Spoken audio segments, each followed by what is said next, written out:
Welcome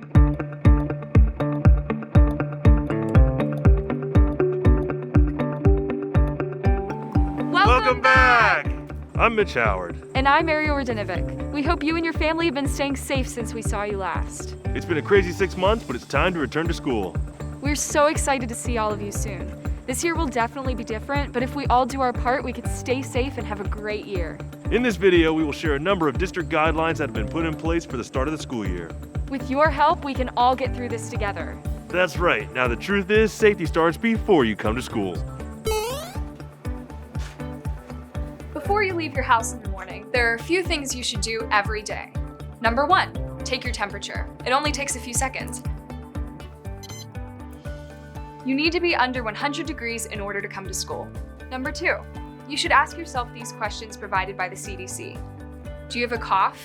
Have you experienced shortness of breath? Have you lost your sense of taste or smell? Are you experiencing vomiting or diarrhea? Are you experiencing body ache or fatigue? If the answer is yes to any of these questions, stay home. And most importantly, never leave the house without your mask and your district-supplied face shield. Speaking of masks, let's be clear. You must wear a mask. The face shields add additional protection, but they are not a substitute for the mask. The important thing is that your mask covers your face from the bridge of your nose to under your chin. The following face coverings are all approved for school use: fabric masks, bandanas, scarves, disposable masks, and gaiters. If your mask has a logo or text, keep it school appropriate. And for maximum protection, wear both your face shield and your mask. As you enter the building, you must follow safe distancing guidelines. That means staying 6 feet apart. Try again, boys. Be smart, stay 6 feet apart. Before school, you can hang out in the commons or in the gym. Just make sure you stay spread out, keep your masks on, and please don't move the chairs because they're in place for your safety. In the gym, bleachers are marked with blue tape 6 feet apart. You need to sit or stand on these X's. Nailed it. You are most exposed to germs in the hallways, which is why you really need to maintain social distancing. Keep your mask on and give yourself some space. And always remember to walk to the right side of the hallways, just like driving a car. There will be arrow markings on the ground in case you forget your right from your left. When it's time to head to your locker, be smart.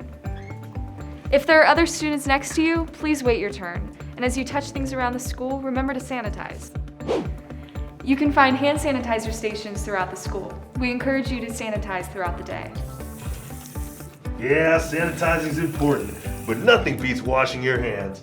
Count to 20 when you do so to ensure that you remove all bacteria and potential germs. Not sure how long to wash your hands? Try saying your ABCs. A, B, C, D, E, F, G. Thirsty? Don't drink from the water fountains. We encourage you to bring water bottles from home and to use the fountains as filling stations only. So what about lunch? At lunch, students will be separated throughout the commons, conference center, and studio. You'll pick your seat and it'll be added to a seating chart. This will be your seat for the entire year, and we ask that you don't move your chair. In terms of food, there will be no more trays. Instead, there will be a grab-and-go bag lunch. Now let's talk about the classroom. Yes, masks are still required in class. You will have an assigned seat, and the goal is to maintain social distancing. You may only remove masks during mask breaks and while socially distanced from other students. If you feel sick at any time, you need to notify your teacher right away. And you'll need a pass to go to the nurse's office, unless it's an emergency. And if you do need to go to the nurse's office, you'll see me, Nurse Miller. Everyone coming into the nurse's office this school year must wear a mask, and you need to socially distance yourself from other students. This may mean that you have to wait in the hallway and stand 6 feet behind the person in line in front of you. This year there will be no cough drops given out in the nurse's office. If you are coughing, you should stay home.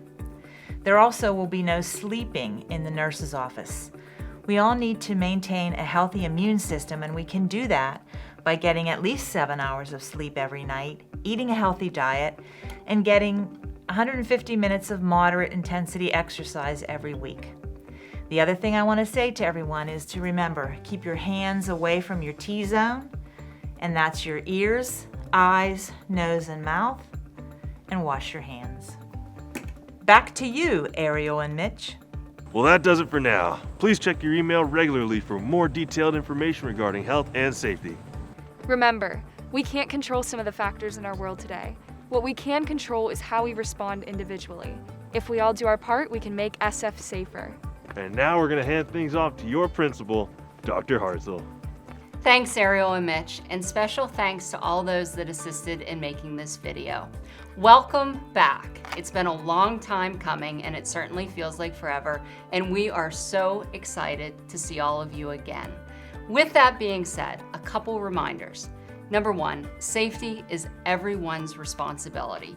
When you're in the building, please make sure that you're wearing a mask, and although they may not be the most stylish, they're meant to keep you safe. So please consider also wearing your face shield with your mask.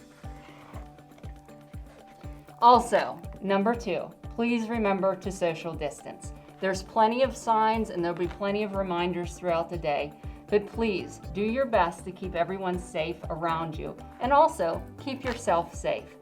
I'm wishing you a happy, a healthy, and a safe school year here at South Fayette.